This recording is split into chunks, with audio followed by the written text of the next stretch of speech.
Have you ever wondered what it truly takes to push past your limits and achieve extraordinary resilience? Today we're diving deep into the mindset forged over 30,000 kilometers around the world. Welcome back to the Champion Mindset Collective podcast. I'm your host, Anthony Dyer. Today we have a guest who has truly walks the talk when it comes to resilience and high performance. Multi-award-winning author and TEDx speaker, he is an expert in mindset and high performance, and serving as a keynote speaker and a corporate programs facilitator over 25 years of experience. He focuses on topics such as high performance, maintaining energy and focus, mental resilience, and achieving balance to prevent burnout. Melo's unique approach brings out the best in both individuals and companies he collaborates with. His work is grounded in neuroscience, mindfulness, human behavior, and leadership training. His expertise extends from self-awareness to achieving clarity, focus, and ultimately performing your best without burning out. Drawing on his unique life experience and life lessons of cycling over 30,000 kilometers over 5 continents, where Melo learned to manage stress, build mental endurance, and overcome many challenges, including a near-death experience. He now shares his profound experience with global Fortune 500 companies, CEOs, managers, directors, Olympic athletes, surgeons, actors, and entrepreneurs, and thought leaders, helping them to operate at their best without risking burnout.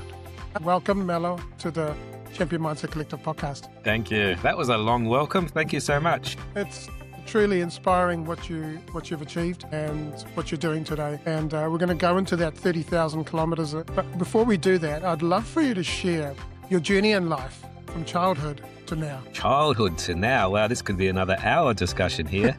Oh, wow. So growing up in South Australia, in Adelaide, South Australia, so living a pretty simple, easy life with an Italian family background. So all the values of food and community and health and all those things were great role models and models in my life. I've always found that no matter what, I've been drawn to helping people and supporting people in one way, shape or forms. You know, whether it was helping them in sporting activities or whether it was helping them to learn something new. So it sort of led to a lifelong journey of myself doing coaching work. And that's been an evolution on its own. So everything from, working as a personal trainer, helping people with physical therapies, working in opening up my own practice as in a massage and therapeutic type practice, to working in psychiatric clinics for 20 plus years, doing mindfulness programs there, to some of the work I'm doing now to corporate coaching and executive programs and running seminars. So just the constant evolution of my work where as I evolve, my work evolves, and as I learn more, I can share more. So it's just been a constant helping people. And I know if I'm helping people, making the world a better place is one of my big visions and missions in life. Yeah, it's all about being a lifelong learner, right? And as you go on this journey, you learn so much along the way. And you just got to take every opportunity to learn and help people. Yeah, exactly. It's one thing to learn it, but if I feel that I have a few techniques or tools that I can share with others, then I'll share it with others. So, for example, during COVID, which was some years ago now, I helped over 75,000 people, with meditation and mindfulness and dealing with anxiety, and much of that was free work. Actually, I was doing that as from the goodness of my heart. I thought, well, I've got some tools, I've got some techniques that I've learned and developed over the years, so I can share that. Yeah, I've been listening to a few things that have been popping up lately, and they're saying, if you've got something that you've been through and that you've got a skill, then share it and help people, right? And it's like we're given these experiences because we're meant to help people, and if we don't do that, then we're actually being selfish in a way, right? Holding that information back. So I think if you've got something, if you're listening to this and you've got something, a skill, then get out there, share it. Be an entrepreneur. It's not for everyone, but if you can go through the uncertainty, then go for it and help people. Absolutely. Now, Melo, your journey of cycling 30,000 kilometers across 5 continents is incredible. I'm just blown away. I don't even know if I could do 5 kilometers of cycling, but I could definitely walk for ages. But beyond that physical challenge, what was the most surprising mental and emotional lesson that you learned about resilience and during those near-death experiences, and how does that translate to the high pressure environments your corporate clients face today? Another huge question, but I'd say that I learned many surprising things along the way, and sometimes you don't know how strong you are until being strong is your only choice. It's like you've got no choice but to do that. So I went through some very challenging situations. I caught malaria in Africa, which nearly killed me. A very, very bad strain. Machine guns in my ribs and knives to my throat. All sorts of crazy experience, which we might share a bit today. But what I did learn, and probably one lesson that carried me through the whole way through about resilience, is actually just to trust, to really trust that you have the resources inside of you, no matter Mm, what goes on. You can't think about all the what if scenarios that were to come. So if I was to think about, oh, what if this happens and what if that happens, I never would have left on the cycling trip. I never would have done it. But I had the trust, I had the firm trust and belief that no matter what life threw at me, step by step through that journey, I could always deal with it in the moment. And I think the key thing there is to deal with it in the moment, yeah. to deal with what is happening.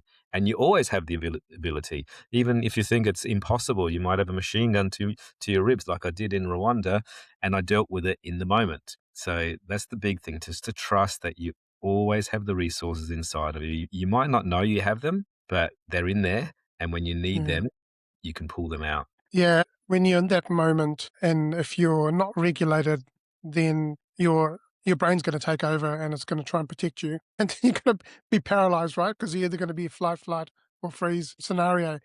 And the more you practice that inner belief and the inner knowing that you can handle any situation that comes Yes. towards you. I didn't have a machine gun at my face, but I remember going to Indonesia back in 2004, and we had these guys with guns pointing at us in this van that we were in. Luckily, we had some Samoan boys who were like rugby players, and they go, "You play rugby?" And yeah, they're like, "Yeah, yeah." And then we were fine. Yeah, exactly. You can, and humor is a big thing. Humor, can really take you a long way.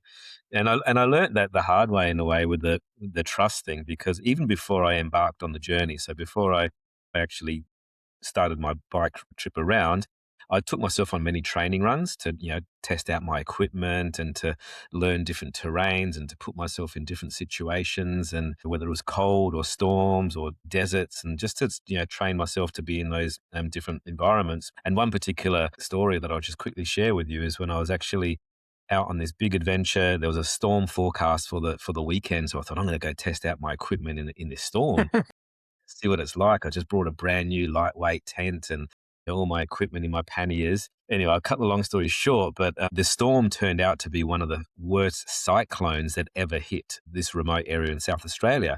And I was riding my bike through cyclonic winds, freezing cold. My fingers were turning blue, becoming hypothermic. My lips were turning blue. I got hit by a tree actually, and a tree Whoa. there was trees being uprooted, big, huge gum trees in Australia here being uprooted right in front of me. And a tree hit me from the side, knocked me off my bike, damaged my leg, but it also damaged my cook set and my tent and my brand new tent and other things. So I had to find shelter. And I realized that in this frenzied state, there was nowhere externally that I could find shelter because there were trees coming down, and there's a huge storm, cyclonic winds, like I said, over 100 kilometers. The only place I could find shelter was within me, inside of me. So Mm, I actually sat there in meditation position and I meditated for 12 hours from wow. dusk all the way through to dawn. Meanwhile, this storm is going on around me, but I can tell you this, that I felt totally safe, totally calm, totally at peace. And getting through that situation, I woke up in the morning and fixed up my bike and got through that. Getting through that situation really instilled in me the trust that I have inside of me, the strength that I have inside of me, no matter what's going on. So if you want to listen to my TED talk, some of the listeners there might want to listen to the TEDx talk. It goes into a lot more detail about that. We can share that in the show notes, but it talks about Yeah, the skill there. But that really gave me the belief in myself that I can get through anything. yeah, yeah. Wow, that's amazing. Have you heard of the analogy of the buffaloes and the cows in a No, storm? no, Okay. So there is I think it's a South African or an African thing. So buffaloes and cows in a storm, they react differently, right? So buffaloes will run towards the storm, whereas cows will run away from the storm. So yeah, when you're running towards the storm, you're actually spending less time in the storm. Yeah. which reminds me of you because you were like in the Yeah. storm, right? Yeah. Whereas most people would be running away from it. And so then you found self haven within yourself because you knew that the only place that you could actually be safe is within yourself. Exactly. And we're taught to look externally, but really everything you need is within you. Yeah. And it just reminded me of that analogy of the buffalo versus the cow. And there we go. You've actually lived that experience. Yes. And, I mean, what motivated you to go into those cyclonic weather? Yeah, to test out my equipment, even rewinding back even more, when we planned this trip, six of us planned it. Six of my mates, six of my buddies planned this trip to go cycle around the world, and we wanted to do it predominantly off road. So we wanted to, take mountain bikes and do it. Unfortunately, as we were planning the trip, and I got my maps out, we all got the maps out of Africa and India and Asia and America. All of them backed out on me. They all bailed one by one. They said, "No, this is Wow. too dangerous. I can't do it. It's too dangerous. I can't do it." So then that put me in the position, do I also bail and not do it, or do I do it? So that was where I thought, I'm going to do this solo. I have to actually go test out my bike, test out my terrain, test out, different situations. I headed north into the outback of Australia to get extreme sort of heat conditions. And in that particular storm, it wasn't meant to be that bad, by the way. That storm was just forecast as a storm, but it turned out to be one of the worst. And really good training ground for me to really, test my own willpower and strength out. And if I didn't have that experience, I may not have actually really trusted myself on the trip. Mm, But that experience before I left was a good catalyst. And it also taught me the power of meditation, the power of the yeah, breath, power of introspection, the power of these things, which we'll probably talk about a yeah, bit. yeah. Yeah, I had a guest on this podcast, a Swami, a guru, and Yeah. he was sent into the forest by his guru for 4 years. That's from India, and this guy was like a martial artist, a boxer, and he was the top of everything. Right? He sat there for 4 years and meditated for 4 years in the forest. Wow. Like 12 hours is a lot, but imagine Yeah. 4 years, right? And he said to me, he said, in the silence, I saw all the violence that was going on inside of me. Mm. And he Interesting. became one with that. And wow, so yeah, 12 hours of meditation while you're in a storm Mm. it's just mind blowing. It's like phenomenal. But wow. So when you hit those moments of extreme stress or near death experience on the road, what specific internal dialogue or mindset did you employ to push through? And how do you teach leaders and CEOs to cultivate that similar internal framework? Mm. Yes. I'd say the first thing when I'm in those situations, there's obviously you got the fight and flight response that can trigger, and it triggers you into all these sort of reactive sort of behaviors. So the first thing I'd say is the same physiology that you feel when you're feeling anxious. So I might be, for example, entering a dangerous country like Nigeria, or coming into a town, and there's a lot of crime and there's a lot of corruption. So that same anxiety that you feel, I turn that into more excitement. Yes, because basically it's the same It's the same. physiological, yeah, It's exactly the the same. same. Yeah, so the same physiological response happens, if I'm, and another example would be, for example, in Nepal when I'm, crossing bridges, some of those bridges are like, handmade with rope and bamboos and things. It's like, I'm anxious to cross this bridge, but I'm also excited to cross this bridge to see what's on the other side. So it's exactly the same, like we were going to say, there physiological responses that go through the body. You get the adrenaline, you get all those, rush of Yeah. chemicals to get you through that. But the only thing that's different is your mindset. And your mindset then turns it into excitement, turns it into something you're excited for. And that just reframes everything. Yes. Mm. Sometimes things don't always work out the way that you plan, but to be excited about it changes the whole format. And I share that also. You mentioned how to bring that into like the leaders and the work that you do. Similar thing, to be excited about opportunities, to be excited about the next challenge, to be excited about it because it'll change the framework towards it. Yeah, and I was sharing that with a friend yesterday. Actually, she's lost her job or she's been disestablished, and having been through something like 24 restructures and 4 redundancies myself, like there was a period of time where I was like, for me, it was a negative thing, but then I started to go, actually, this is exciting. Yeah. Imagine the opportunities of what I could do. Like, Yes. I don't have to conform to someone else's, timeline and doing stuff, but actually so you're absolutely right, that's a physiological, emotional response. There's you could be feeling the fear or anxiety, but then if you flip it around and Yeah. I said to a friend of mine, I said, "You have a battery and you have a positive and a negative charge, but is the negative a bad part of the battery? No. Mhm. You need both, positive and, like, negative to make the battery work." So I said, Yes. so they're just polarities, right? And it's like it's just opposites of each other. That's not a good or a bad. It's just like it is. It is. Exactly. Yeah, yeah. And I said to her, I said, when you feel that fear or anxiety, just lean into it. Mm, Lean more into it and go, what are the opportunities? yeah. How exciting is this? And I said, are you enjoying your job? She goes, no. I said, well, then what are you worried about? That's right. Yeah, well, a good Chinese friend of mine, a good friend of mine, said in Chinese characters, the word crisis, so the word crisis itself has two characters. You know how that, you get these nice drawing calligraphy characters, and one of the characters actually means danger, and the other character means opportunity. So within every crisis, it's the same as what I'm talking about. Within every crisis that I faced through that, those travels and those difficult challenges that I had, there was always an opportunity. It's always an opportunity to grow, to And learn, to develop. So if you focus on that as opposed to the danger, yes, of course, be aware of the danger, be aware of the fear, be aware of that, and lean into it, like you said, and towards it.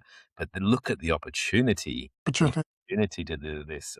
Who is it that says that famous saying? I think it might be Benjamin Franklin. One of the never waste a good crisis. It's like, No, it's like it kind of makes you wanna go through more crisis, yes, right? Yeah. yeah, Because imagine the growth and the opportunities that come. And exactly. the other thing is, if you take a piece of coal, you put it under pressure, it turns into a diamond, right? So how amazing is that? That you can turn something that looks so ugly and turn it into something so beautiful, right?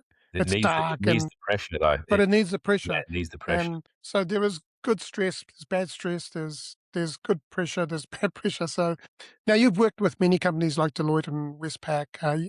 Can you share an example of how lessons of survival from your cycling journey directly informed strategy and framework that you've taught to help these high performers manage burnout? Yeah, one of the biggest challenges I have with high performers, especially in companies, CEOs, executives, that sort of C-suite, is to give themselves permission to stop, is to give themselves permission to pause. So that's one of the biggest challenges. And you ask how did I learn that on my cycling journey? There was one particular part when I was actually cycling around the southwest of America, so through the Colorado, Utah, Arizona area, and there was long distances, like really long distances. It was pretty much desert. I didn't have enough food on me. I couldn't carry enough food. It was, very hard to get food. And there was one situation where I actually experienced a physical burnout, not a mental burnout. Mentally, I was still quite strong, doing my meditation practices, etc. But I had a physical burnout where my body said, I can't keep going anymore. I was probably cycling around 200 kilometers a day, across the beautiful, southwest of America. And there was a point where my body just stopped, just couldn't keep going, couldn't even do one more pedal. So the only choice that I had in that situation was to stop, full stop, Mm, absolute full stop.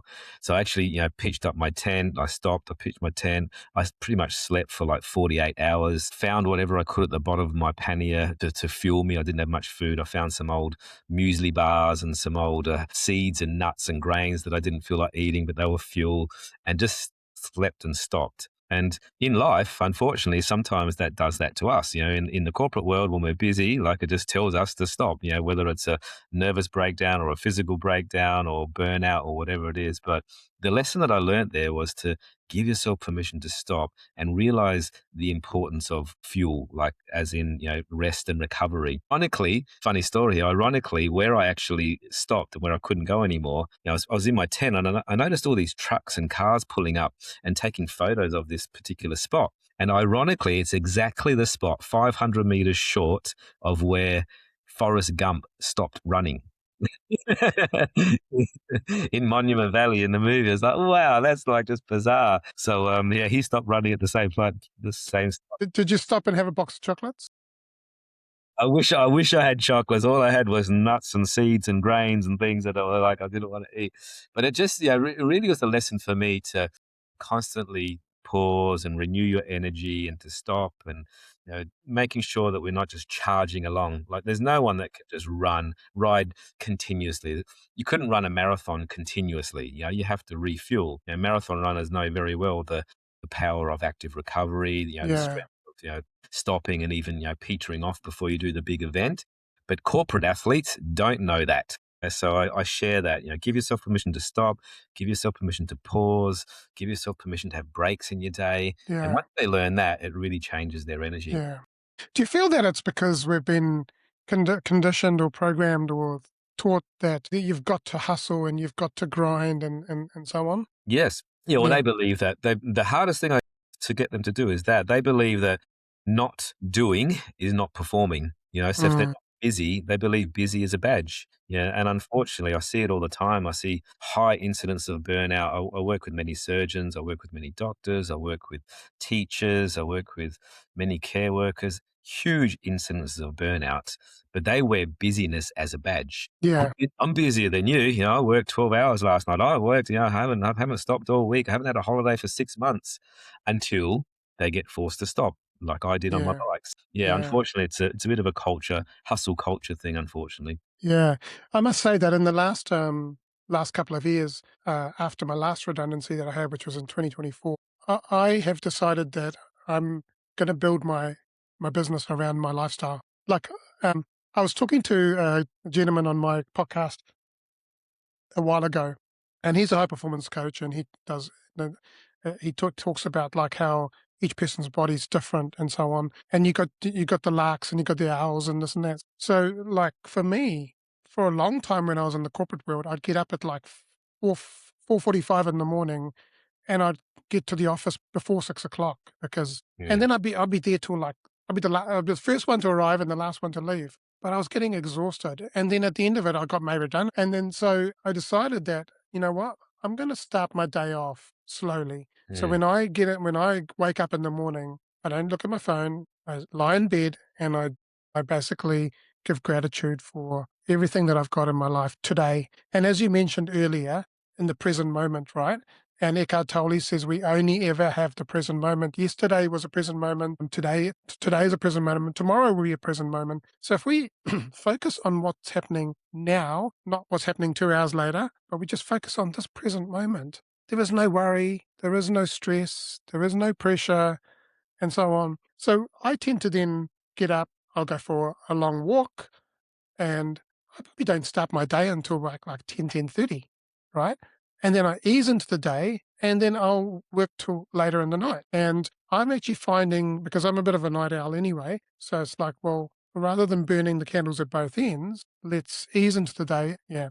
So and I think everyone has to find their own rhythm or right and their own how their body. So we taught about how do we balance. Well, unfortunately, there is no balance in life. You don't balance your work and your life. It's all the same. So I think, how do you harmonize it? How do you bring harmony into all areas of facets of your life? Yeah. And so, yeah, so I think it's important that we learn our body style, the way our mind works, and then how do we. And also, some people might find that they are anxious in the mornings or in the evenings, and it just depends. How do you what are you feeding your garden? What are you Yes. sowing in there, and what's going to grow? Yeah, and a lot of people aren't aware of that. That's the trouble. Like they don't even have the awareness. So I agree. Finding your flow, finding your if you're not a morning person, don't get up early and do that sort of hard cognitive work. If you're a more evening person, so find what works for you, and no matter what, like still give yourself permission to have breaks and renewal breaks. That's the hardest thing.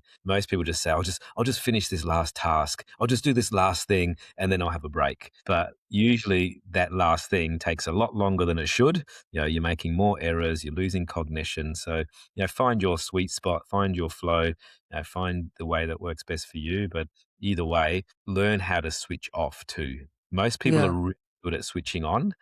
Most people are fantastic at switching on. They switch on, they're in the mode, they're in the work, and then they just charge on, charge on, charge on, but they're not good at switching off. It mm, actually takes work, it takes training, it takes discipline to switch off. yeah, 100%. Mm. So, Mello, in your book, Beating Burnout: Mindful Lessons for a Meaningful Life, you talk about finding balance. How did the intense imbalance of a global cycling tour ultimately lead you to your current understanding of sustainable high performance? Whenever there's an extreme, so, that's an extreme cycling trip, obviously. It took me about 2.5 years of cycling. Ended up living abroad for about 8 years altogether. I met my wife in Africa on the back of a truck while I was traveling through the Western Saharas. It was a long journey, put it that way. I couldn't just continue cycling around the world forever. Like, it's not sustainable. It's the same way, like I said before, a marathon run. I couldn't just run a continuous marathon continuously. There's the periods of extremes, but then there's going to be a bit of a crash after that. There's going to be a bit of downtime. Like I said, I caught malaria in Africa. I lost about 10 kilos in 3 days. Wow. Of muscle mass. That took me a long time to recover. That took me a long time to get my muscle mass back to. Funnily enough, after I did travel through Africa and got very sick, I ended up in Italy for a while and saw my family, and my family fed me very well. And I put I put on about 6 kilos in about 6 days, so that was pretty good. But I had to build my muscle mass back on. So I think what we're saying here is nothing is sustainable to that extreme for that period of time. Is not, Yeah. without any burnout. To give you a parallel of somebody that I know, one of my clients that probably is the worst case of burnout that I've ever seen. A very successful guy, running multiple companies around the world, billionaire, all the money in the world, but his body said, I can't keep doing this anymore. It actually shut down. So he was working Mm. multiple time zones. He was working across the UK, US, and Australian time zones. And he wore it as a badge, like I was saying before, how busy he was. I didn't sleep all night last night. I worked in the LAX airport, and then I worked in the Qantas lounge. And I got to my office in London, didn't sleep for maybe an hour. He wore it as a badge. So when we're talking about these extreme measures here, that's an extreme version Mm. of trying to sustain high performance for the long term. Mm. Mentally, he was very strong, very sharp guy, a very smart guy, as in mentally, cognitively. But physically, his body said, "No way, I just can't do it anymore." Stop producing certain hormones. Like he didn't know whether he was producing melatonin or serotonin. Am I waking up or am I falling asleep? Mm. Endocrine system was shot. He ended up in intensive care in hospital for Oh weeks gosh. and Yeah. nearly dead, multiple organ failure, pancreas, spleen, liver, all shutting down. And he was in hospital for months afterwards. So just ignoring the signs. So none of it is sustainable. Like, it's not sustainable to work to that extent for long periods of time. People think it is, Mm. but there's got to be a cost to it eventually. And if, Yeah. if it's not their health that suffers, it might be their relationships that suffer. They're never home and they don't see their children, they don't see their family. There's always going to be a cost to it. So Yeah. so getting back to the question there, that's an extreme example. But again, it's going back to you know playing hard, but also resting hard. It's like learning tools and techniques that you can recover, restore, and to self-regulate. Use the word regulate before, to self-regulate in the moment. So without those tools and techniques, we can't keep charging along, 24/7. It's just not possible. Yeah, exactly. I mean, it's a bit like driving your car and the highest rev on first gear for, for long, and eventually it's gonna, the gearbox is gonna give up on you, right? So, Yeah, or it's yeah. like driving the car, and yes, you're revving the car, but also the oil light pops up, and then the engine light pops up, and you just ignore it. You just totally ignore it, and I'll just keep driving the car until it crashes. It's the same as us. We see these little signs. You're not sleeping, or your tension in the shoulders, or tightness in the chest, or your jaws clenched. They're little signs. That's the oil light popping up, but we just ignore it. I'll just keep going. I'll just keep going. I'll just keep going, but eventually Mm. burn out. Yeah, 100%. You've got to be mindful of what's happening in our Yeah. bodies because your body does keep the score. And Yeah. yeah.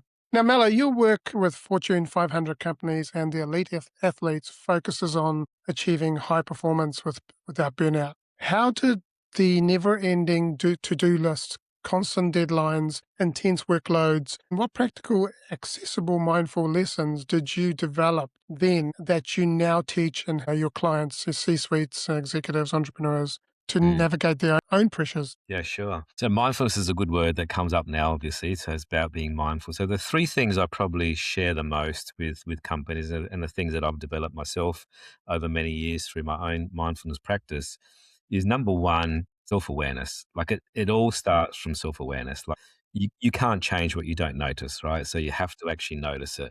Hey, I notice I'm a bit stressed at the moment. What do I need to do? Hey, I notice I'm a bit tired right now. What do I need to do? So the very first step is self-awareness, to be aware, what you need and when, to be aware of the sensations in your body. That takes training, that takes work to do. And that's where I do a lot of work around that with emotional intelligence also. So number one, self-awareness, number one. And then number two, what we touched on before, is then the ability to self-regulate. So the ability to do something about it. Whether it's a simple breathing technique, whether it's a meditation practice, whether it's to go for a walk or, to clear your mind, but having a little toolkit in your pocket, which I teach many of, a little toolkit of self-regulation techniques that you can use in the moment. You can Yeah. use under pressure, that you can use, before a big meeting, or after a big meeting or whatever it is. So the self-regulation, number two. And then to keep this sort of sustainability, number three is consistent self-care. Yeah. I'm not talking self-care occasionally, but I'm talking like consistent. Like what can you do daily to manage your energy, making sure you're eating well, sleeping well, exercising, meditating, creating clear boundaries, consistent self-care, so then we can actually perform at our best without burning out. Mm.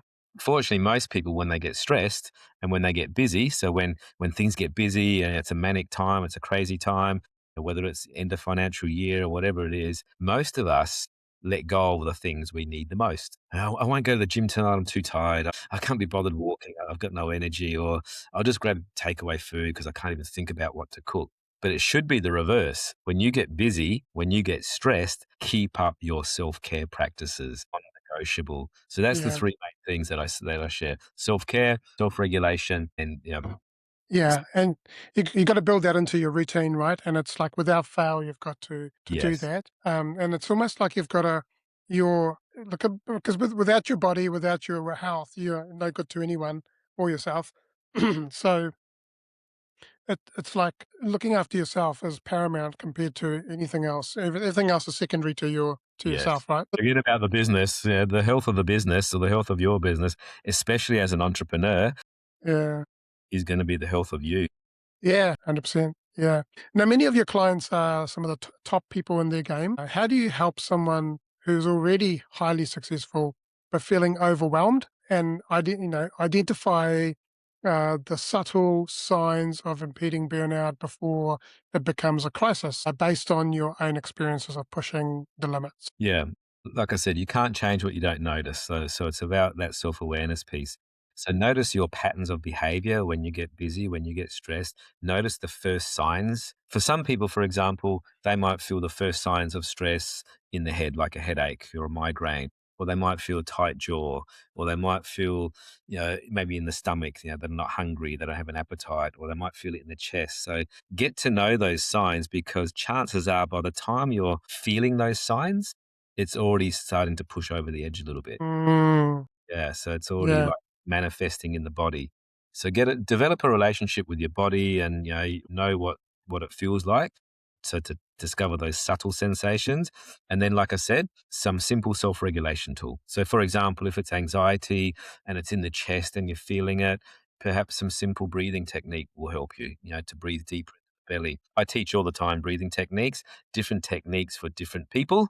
yeah, Even, for example, surgeons that are very busy, they might be in the middle of a 5-hour, surgery, and they're starting to lose cognition. I teach them how to breathe even while they're in the surgery, to keep that cognition up.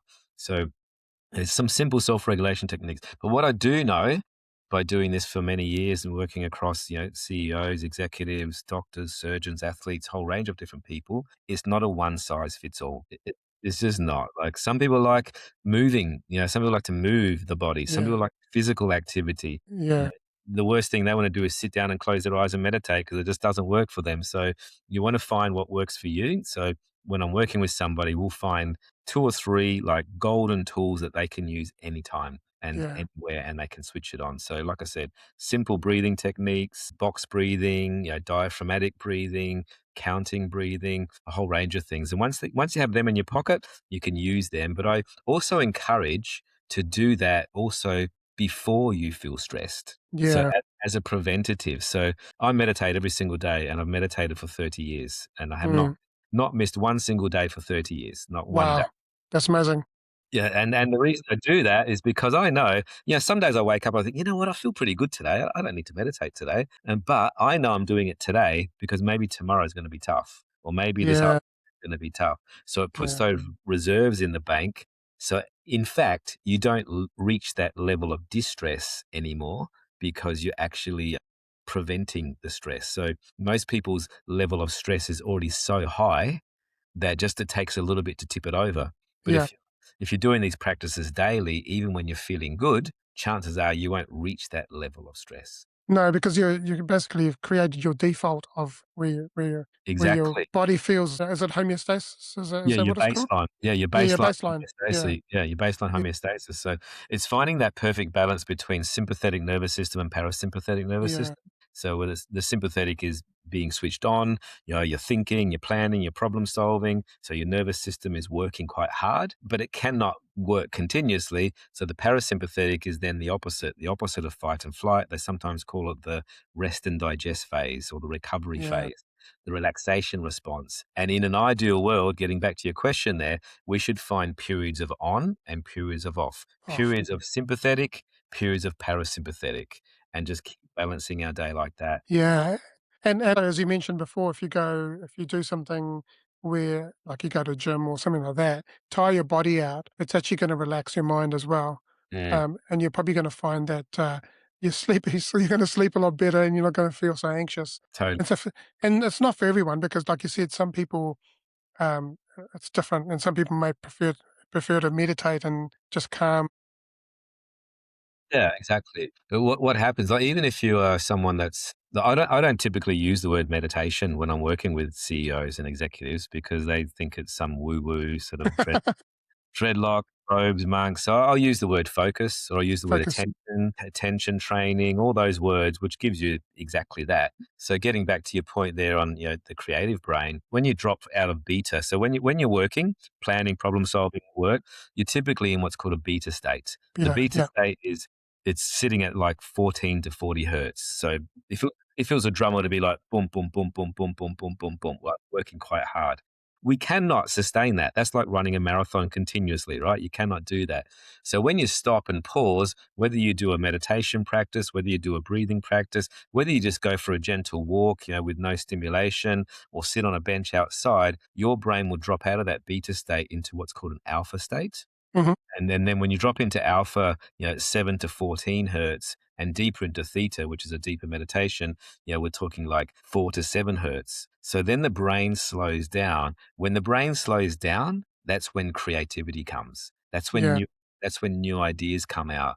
yeah, There's no capacity when you're stuck in beta, beta, beta, because you can't think anymore. But when you stop and you pause, that's why when you go to the bathroom or you go for a walk or something, wow, I just got this great idea. This new idea because you slowed down the frequency. You yeah, slowed down the brain. And that's why I yeah. encourage to find that in your day. Periods of on, beta, periods of off or slowing down, alpha and theta. So very important. And what happens in the delta state? And delta, you're asleep. Delta, you're out. So Yeah, delta is like you're fully asleep. So there's no, fully asleep. yeah. Yeah, So delta is like, zero 0.05 to 4 hertz max. So that's more like if I was to say the analogy of the sound, it'd be like boom. Whereas and it's beta, probably when you're the most relaxed as well. So the theta is when you at night when you go to sleep, when your head hits the pillow, you're just about to drift off to sleep, and that's the theta mode. that's And right. alpha is when you wake up first thing in the morning. But during the day, you can program yourself to be able to go in and out of those states by slowing down and breathing. The theta and the alpha, the time when your subconscious mind is most open to suggestions. So if you're focusing on something and you're trying to solve a problem before you go to sleep, just tell your subconscious mind to give it that problem, and you'll wake up with probably the answer that you wanted. It's Well, happened that to me a few you're times. falling asleep. So the way it works is as you're falling asleep, you're actually going from beta hmm down through alpha into theta. You hmm fall asleep, you're asleep down in delta. And then when you wake up, ideally you go through that You go again. back. Yeah, you go back. But even through the daytime, you have what's called the ultradian rhythm where you go through periods of that. So that's why I encourage through the daytime, how can you induce a bit of alpha state? Yeah, Meditation, walking, pausing, because that's when ideas come. That's when new ideas, like you said, the bridge to the subconscious mind. Einstein summarizes this very well. So we'll leave it at this, I think, where he says, I think 99 times I find nothing. I stop, I swim in the silence, and the truth comes. Yeah. Have you heard of Thomas Edison? He used to do that. He used to fall asleep in his chair and he had something in his hand. So when it fell on the ground, he'd wake up and start writing because the ideas came. Yeah, exactly. It's awesome. So we need to bring in that into context to what we're talking about today. We need to have periods of that, like introspection, reflection, new ideas, and all those. So we're not machines. We cannot keep going 24/7 in beta mode without any consequence. Now, you integrate neuroscience with human behavior in your training. Can you elaborate on the key neuroscientific principle you discovered or validated during the, the endurance cycle related to stress response or mental endurance? Yeah, sure. Probably the simplest one to Yeah. talk about, and you've probably heard of this yourself, is what's called the amygdala hijack. The amygdala. So, in the rear sort of middle part of our brain, we have a little gland called the amygdala, and the amygdala is the stress center. It's the little alarm bell that goes when we're under stress. So there's if we were cavemen, it's when the saber-toothed tigers were chasing us or the woolly mammoths. It triggers this response. 33 stress chemicals go through the body. The pupils dilate, your muscles get ready to run and do that thing. Great response to learn, and it's great that this little amygdala works, which is fantastic. But the amygdala is only designed for short-term stimulus. It's only designed to get you through that situation. So on my trip, there was periods where I needed that amygdala to work. There was actually lions, and there were wild animals in Africa. You mentioned the buffalo there. I actually did get caught in a storm in Kenya with buffaloes charging towards me, like a Yeah. whole stampede of buffaloes. So amygdala was on. What do I do? Turn my bike to the left and make my way. So it's a handy mechanism to have. Yeah. Now, the thing is, in the modern world, it's not designed to be switched on all the time. So we need mechanisms to switch it off, because the trouble is when the amygdala hijacks us, when the amygdala is on this high alert, which it very often is because we're overwhelmed and there's so many distractions, our other parts of our brain shut down. So in Mm. terms of neuroscience, the prefrontal cortex Cortex. shuts down. That's all about problem solving, planning, decision making, logical analytical thinking, reasoning. So that shuts down when the amygdala hijacks you. And the other area that shuts down is what's called the hippocampus. And the Mhm. hippocampus is about retaining information, learning new things, learning new systems, storing short-term memory to long-term memory. That's why when we're stressed, we forget things quite often. So it's not an ideal way to work, obviously, with this little amygdala constantly going ping, ping, ping. It might be email, ping, boss, ping, a deadline, ping. It just constantly is going ping, ping, ping, ping, ping. And in fact, the more you use it, the bigger it gets. So the gland Yeah. can physically grow. So Wow. not Yeah. just mentally, like physically, it can grow. So my encouragement is to learn ways to switch off that amygdala, and that's where mindfulness techniques, meditating, doing some simple self-care practices like walking or things that, getting a massage, things that will slow you down can really help to do that. So Yeah. I teach it all the time. It's not designed to be, it's a bit like, I always use the analogy of those NutriBullets, those NutriBullets Yeah. that Yeah.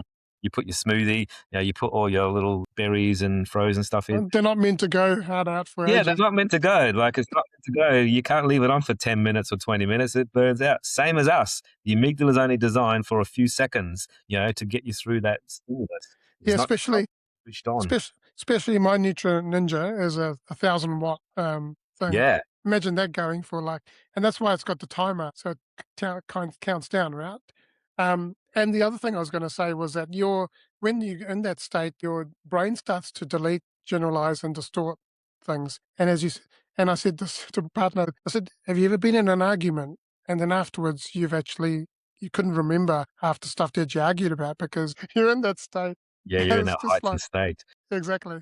Yeah. Yeah, yeah. No, so I teach that, like, just to make sure that people learn is not designed for that. I mean, even preventing it to start with. I mean, if you're someone that wakes up in the morning and you pick up your telephone by your bedside and you check your emails, ping, the amygdala's already switched on. You haven't even left bed yet. You haven't even left your bedroom.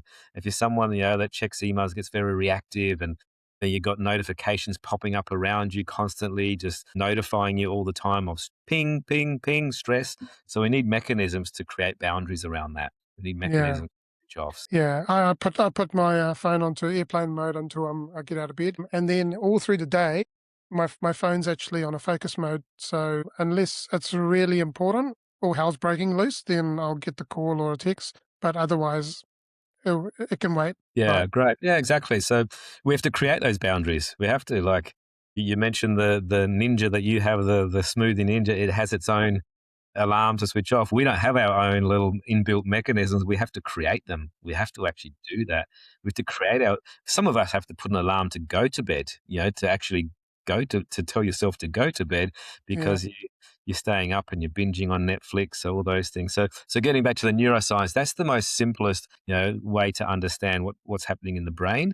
And a brain that's like that constantly, it just wears out. There's constant wear and Mm. tear on the body and mind. It's what's called allostatic load, where you're constantly piling up these stressor after stressor after stressor, and then your body and brain starts wearing out, basically. Considering that you have a quite a diverse base of clients, from Olympic athletes to surgeons, what is the common underlining physiological barrier to preventing burnout that you see consistently across all the high performing groups, and how do you guide them overcome it?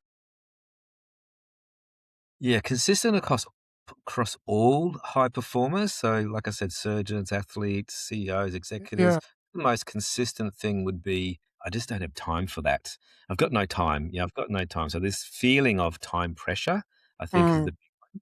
But when they realize, hey, you can actually do these things within your day. You can actually do these practices. You don't need more time to do it. You just need more attention. So, and once they realize, so one of the things I teach when it comes to, I've got no time, I've got no time, is a 90-second breath break. Like Yeah. literally 90 seconds. I mean, you can scroll on your telephone for 7 minutes or 10 minutes, but you can also just spend 90 seconds and do a Seconds. breath break. So I teach a 90-second breath break, which helps to deactivate the amygdala we just talked about, switch on the prefrontal cortex, switch on a bit of that theta state there. And once they learn that 90-second breath break, they realize, oh my God, I don't know how I used to function before without it. Like, I don't know how I used to keep charging on. So they might use that 90-second breath break first thing in the morning when they wake up. They might use it in between meetings. Some of the doctors I work with, they'll use it while they're washing their hand between surgeries, or they'll use it. So they will always find these little 90 seconds because the biggest barrier is trying to find the time. They say, I don't have 10 minutes to meditate. I don't have 20 minutes to meditate, but you can always find 90 seconds. Mm. So basically what that does, it helps them to punctuate their day with little periods of little injections of renewal. And again, turn off that amygdala, switch off the sympathetic nervous system and switch on the parasympathetic nervous system. So that's the first thing I'll say. That's what's called the more like the formal practice of mindfulness, by stopping, pausing, doing that. And the other thing I say is to really just be more mindful of the things you are doing in the moment. And this is what's called the non-formal practice. This has a lot of credence. Like, a lot of people don't realize that when they're doing something, their mind is elsewhere. Like, it's actually thinking about other things, and it might be catastrophized. They might be doing one job, but they're thinking about the 700 other things they have to do, which causes anxiety, causes fear, causes overwhelm. So just doing the thing that you're doing with your full attention. Now that's not just work. That's also, from the moment you wake up, brushing your teeth with your full attention, washing your hair, having your breakfast, just eating your meal, eating not in front of the computer, just eating your meal. And all of these non-formal practices will teach you to be more present and will train attention. So that's a big game changer for a lot of people. They don't realize how distracted they are until they actually start doing those. So And where our attention goes, our energy will flow. that's right. And our energy is finite. Like, there's a limit, right? And I guess we've got to. It's like currency. We've got to be mindful of where we're putting our energy, Yeah. and also, within a 24-hour period, you've got to have a certain amount of energy, and you've got to then recharge. And just like a EV car, if you Yeah. don't Yeah. charge it, you're going to run out of battery. Yeah, exactly. Do things that energize you. Like when I was cycling on that trip there was one particular monastery that I was staying at in Vietnam, and typically along my travels, I would stay either with indigenous people or in monasteries and temples to learn that sort of spiritual ways.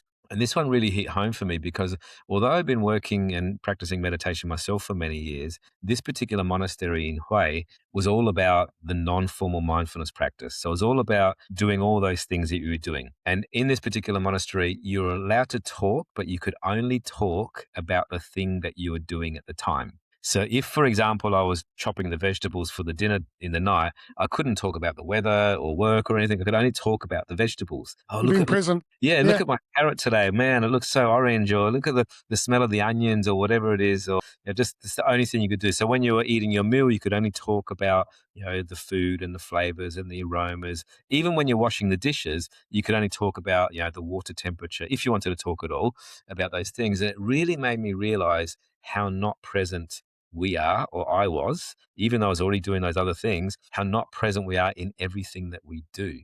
Mm, Really hit home. And these are great opportunities to bring mindfulness to your day. Like they're great yeah.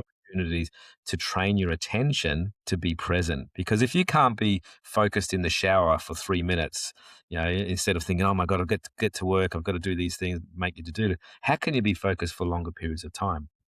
I always say along that is like the way you do something is the way you do everything. So if you're doing everything in a distracted state, eating on the run, with a computer or telephone in your hand, rushing around from the next thing and the next thing and the next thing, you're training yourself to be distracted and you're actually weakening your attention muscle. Yeah. So it's a big Yeah. practice. I teach that a lot. And once they learn that, they think, wow, because research does say that 47% of the time our mind wanders elsewhere. It thinks Yeah. yeah, thinks about Yeah. other things, but you can train it to be more present. You Yeah. can train it.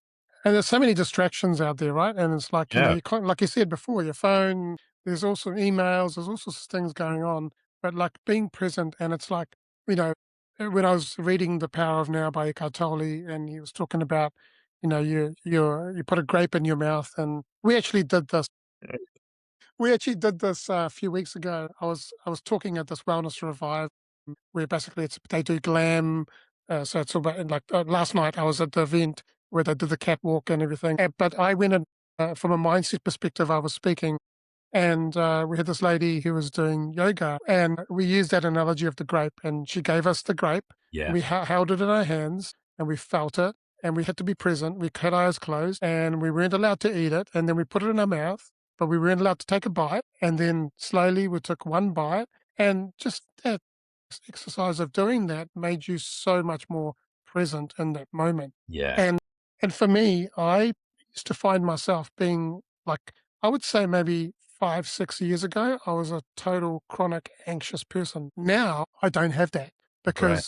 because I don't worry about the past. I don't worry about the future. I just focus on what's in front of me, what's happening right now. And I'm not perfect. There are still going to be times when I'm like, oh, I'm a little bit worried about this. But then you just got to bring yourself back to that moment. And the more you do that, I guess the more you You get are better able at it. to Yeah. get Yeah, better at it. exactly. And I always say this, like, and this, for entrepreneurs, for, C-suite executives, the best compliment you could ever give somebody is your full attention. Is your full attention. But you know what? It actually takes work to give full attention. It actually takes training.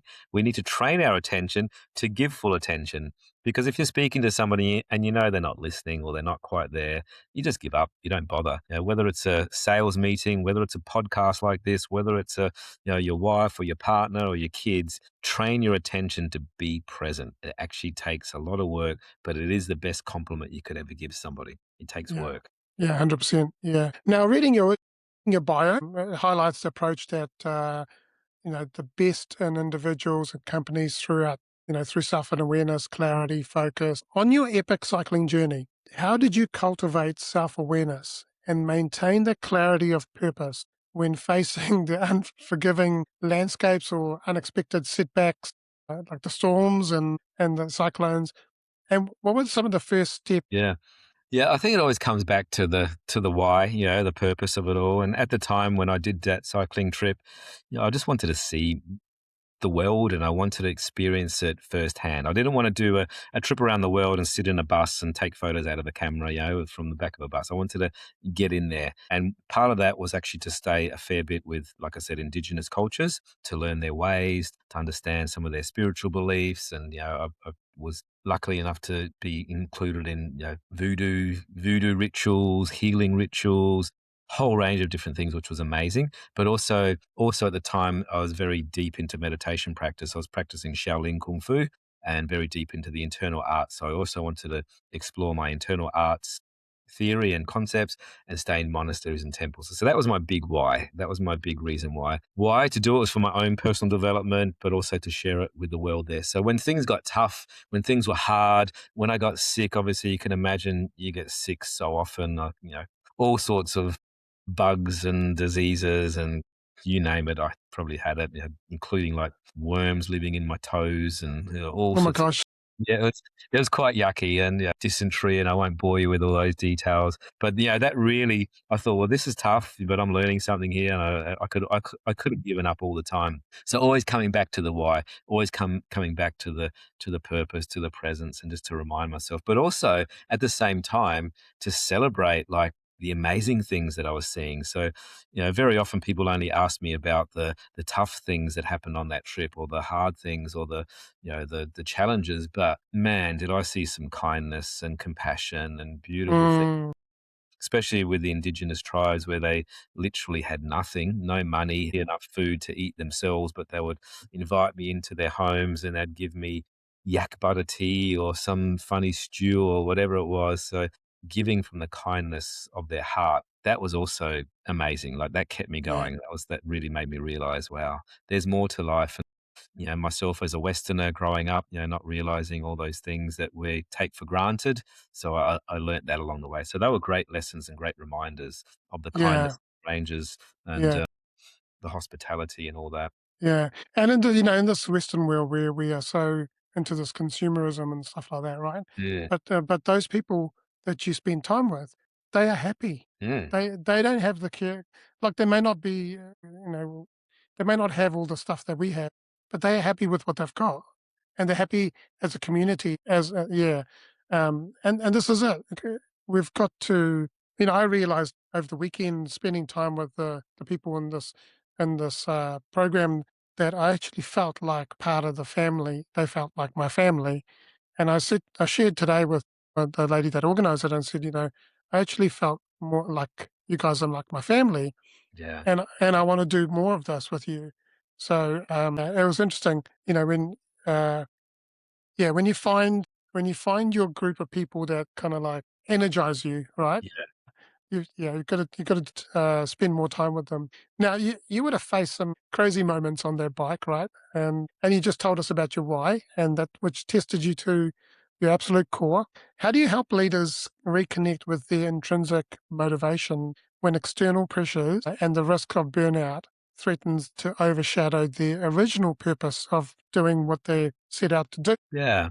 Again, going back to what I said, rediscovering your why. Sometimes we forget. Like if you think about surgeons and doctors, for example, when they first started surgery and doctorhood, they did it because they love to help people. They do it because they care about people. It's kind of ironic that it's most of the care industries that actually suffer high incidence of burnouts because we care about people and we care about things there. So going back to the why, like remembering why, you started that in the first place and leading with that, but also work is just one piece of the pie, right? There's other pieces. There's, relationships, there's friendships, there's social circles, there's hobbies and interests. So making sure that pie is quite balanced. Very often it's out of balance. Like if their career is exploding and their career is sitting at a 10 or an 11 and financial well-being is all good, that's usually at a cost somewhere else Mm, to their relationships, or they don't have time with their family and they don't have time to have holidays with the kids or whatever. So reminding themselves of those other pieces of pie to make sure that they're going there.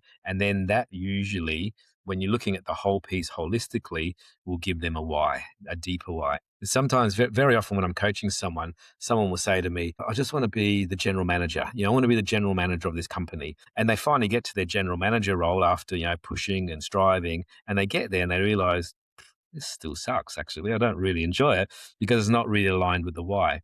But when we go into a deeper why do they want to be a general manager? And they think, well, it's because I want, more time, I want more money, I want the title, I want to provide for my children. So you sort of go through a bit of like a five whys in a way. Why is that important to you?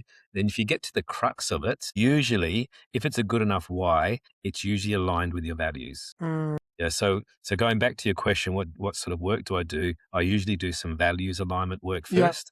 So get to align with their values, get to align that with their vision, then get to align that with their mission, and then make sure that their work aligns with that intrinsically. Because yeah, otherwise, the next title or the next thing, if it's extrinsic, it runs out. Usually runs yeah, out, or they yeah. get there to think this is not what I thought it would be because it's not intrinsically aligned. And do you use frameworks and tools like Ikigai and things like that that kind of help them? Yeah. Yeah, I've developed a whole range of tools myself over as you can Yeah, imagine, you 30 can. plus years of doing this. So I see what works and I see what doesn't work. And again, it's not a one size fits all, like, depending on who they are. If I'm working with an engineer, it's very different to working with a surgeon, very different to working with a financial advisor or an accountant. So I sort of have a range of different tools to work with different people, give them their entrepreneurs also, very very high burnout incidences. And one of the main reason is they love what they do so much, with so much passion, and they got the drive, they got the motivation, and they keep going, but they forget about everything else. As Yeah, you yeah. usually like, Because yeah, I'm an entrepreneur, and you're living this life of uncertainty. Literally, you're riding this wave. You're uncertain of like where you're going, but you're just all in. yeah. And you're wearing so many hats, right? You're wearing, so you're running your own business, you're the sales, you're the marketing, you're the Absolutely. delivery, you're doing everything. They're really sort of stepping back a little bit and zooming out on like why. Yeah, And, you said a great example. I also do the same is align it with your values, align it with your lifestyle, and yeah, making sure you're doing that. So it's always worth going back to those basic core values. Like if your core value is family, and that's one thing, but you're at work all the time, you don't see your family, that's a misalignment and yeah, eventually catches up with you. yeah, If your core value is presence, but you're not really there or, or focus, whatever it is. So realigning with that, I think it's so important. One thing that popped up in my mind recently was my daughter actually had an assignment. I've got two teenage daughters now, but she had an assignment at school, and they had to ask her, "What was your most memorable childhood experience? What was your most memorable childhood experience?" And it was like going back to when they were 5 or 6 or something. And I thought she was going to pull out something like going to Tokyo, Disneyland. We travel a lot, so it would have been Switzerland or Japan or whatever it was. I thought it was going to be some amazing travel experience, but in fact, it was like playing Uno when I was 3 years old in front of the fire because we had a blackout, like, yeah, and why I come back to that is like, is because that experience, everybody was fully present. Like yeah, everyone was together as a family, and that core. So it wasn't the biggest thing. It was sometimes the smallest thing, but everybody was fully present and she felt she belonged, and she felt that they were all there. So yeah. just think about that when it comes back to, the mindfulness and attention training. If you're not present, they can tell. Yeah, they can tell. Yeah, 100%, 100%. Yeah. And what you were saying about entrepreneurs and so on, like when I set out to do run this podcast, it was to create an impact in the world. It was to be a change in the world that I want to see. It was to help others, help others through who are going through abandonment and rejection, because that's what I went through, and to heal and to become whole in themselves. I didn't. My intention wasn't to do all the manual work. Yeah, Right? And they say that 90 something percent of people who set out to run a podcast give up after 7 episodes because yeah, they realize how much work. Now, for the last 2 years, I did that. It was taking me up to 8 hours a day to release one episode. Now, last year I started my AI company, which is AI Workflows, and I decided, right, how do I systemize and automate some of this stuff? Well, I spend a quarter of the time now, if yeah, that, running this podcast. Everything else is on autopilot. Now, when you emailed me, I sent you a link to a guest page. You filled out a form, you did the booking. I didn't have to manage any of that. It came into my pipeline. So all of that stuff is automated. I don't have to do all that anymore. And it's like I don't need to keep that in my brain space because I want to have conversations. yeah, I want to yeah. be That's the why. present. Yeah, Yeah, I want to be that's your present. why. Exactly. Exactly. You know, So you know, You don't want to be editing for 12 hours every night, to make a No podcast. way.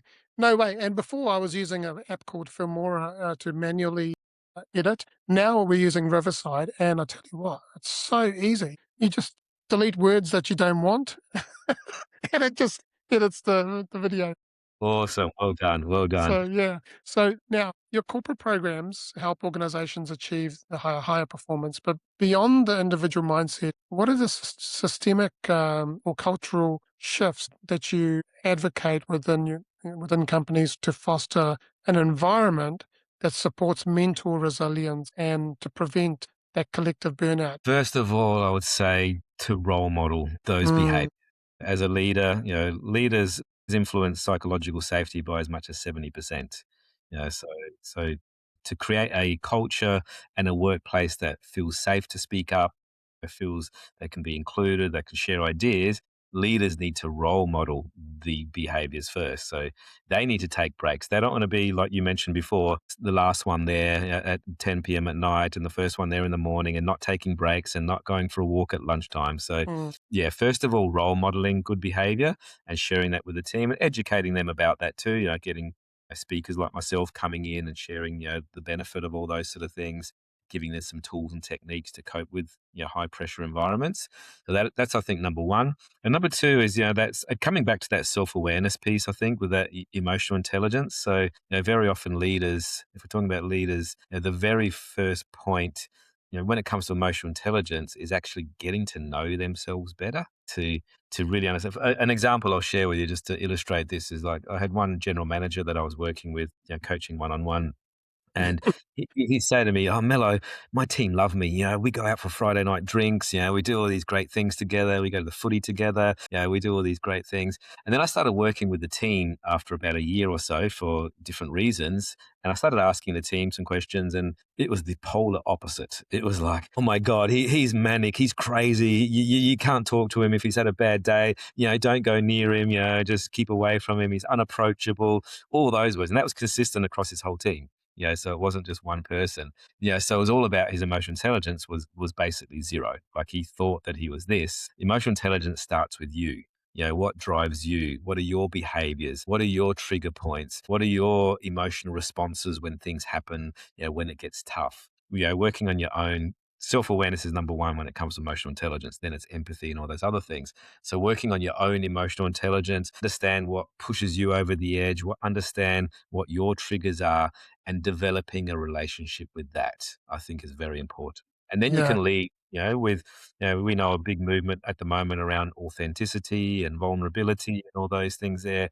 Then you can lead with authenticity. You can yeah, lead with, a bit of that vulnerability. You don't have to have all the answers, but no. leading that way is a much healthier way. And that's what I witnessed in corporate world is that 9 times out of 10, the leadership cannot provide the empathy because they're not regulated themselves. They're not at their, they're not in a space where they feel like they're in in a neutral state. They're just Yeah. like all the They're time. reactive. Yeah. Yeah, Reactive. reactive. Yeah.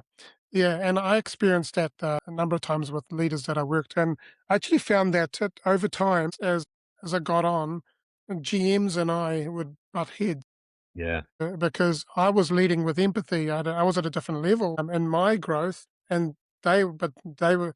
And I actually, when I left, one of my managers, I actually took him aside and for about 2 hours, and I just blasted him, and I Yeah. said, "I'm out there fixing relationships in the business, and you're going and breaking them." And Good on you. he said, "Yeah, you're right."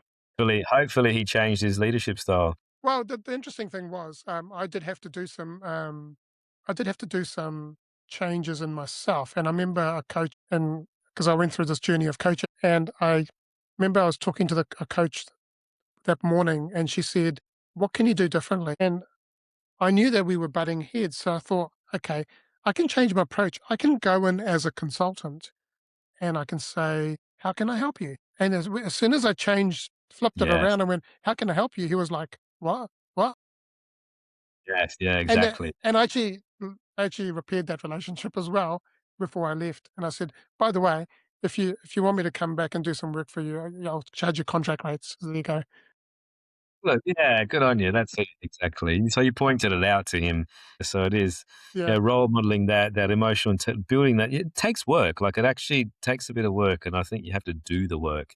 Many leaders they might have got into that role, through technical skills, or they might have learned and gone through that, but they don't always have the people skills. no. Well, They believe it need or not, one manager at my level turned around and she said to me, "Can you stop being so good at what you do because you're showing us up?" I'm like, "Well, that's not my problem. That's you've got to level up to.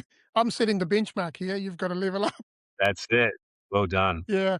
Now, tell us before we go into the quick fire question. Tell us about your book and tell us about what else. How people can find you, how people can connect with you, and how can they get help. Yeah, sure, absolutely. So the book is Beating Burnout, Finding Balance. Here it is right here on the screen if you are watching it. But typically, this book I published 3 years ago now, 2.5, 3 years ago. It's actually won 5 awards. So pretty proud of that globally. Nice. It's got simple tools, simple techniques, some of the things we talked about today about how to develop, self-awareness, self-regulation.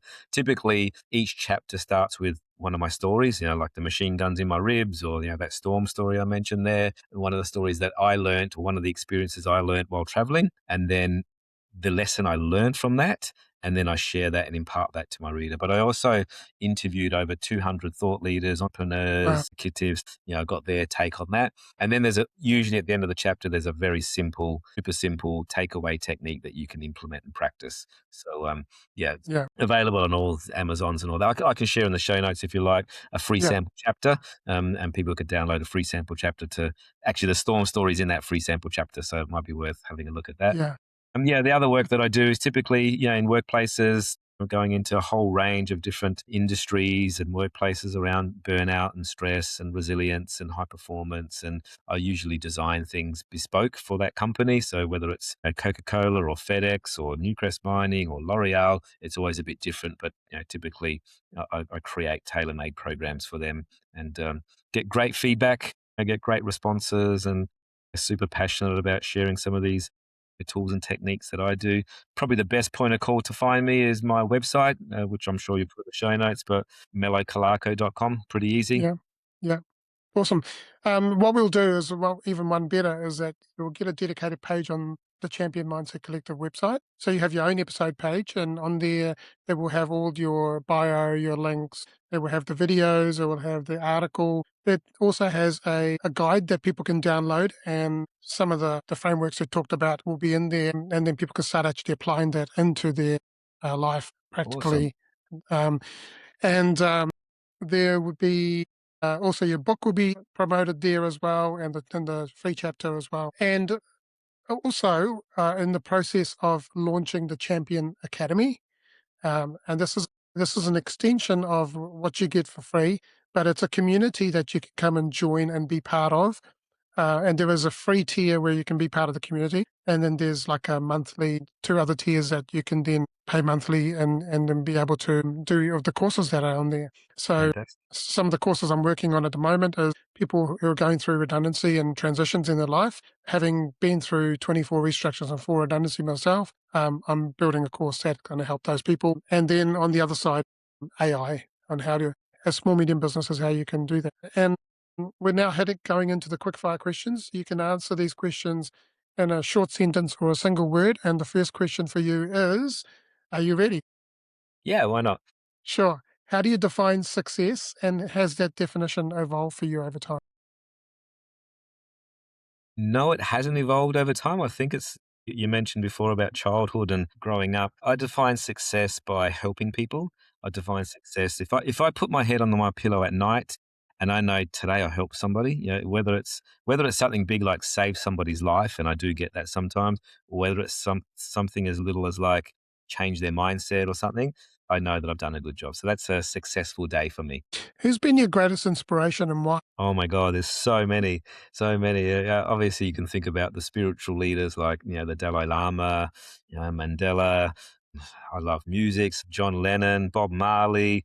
Could keep going on and on. But when I think about when I think about it, like to put it as a category, again, I think it's people that are people that are for the people, people that are, for the minority, or people that are like, helping to support people. So all of those, and probably my father is another one. My father, being old Italian blood, passed away a couple of years ago at 95, but a great role model on resilience, and a great role model on doing it tough and coming to Australia and, starting from scratch with nothing. So also a great role model. What is something that you believe that others may disagree with? I'd say, like we are talking about before, the unbelievable power of meditation. Unbelievable, like the stuff, not just the simple stuff of, manages stress, but like I said, it's got me through those situations there. It saved my life. Like the power of tapping into that resource that we have inside of us.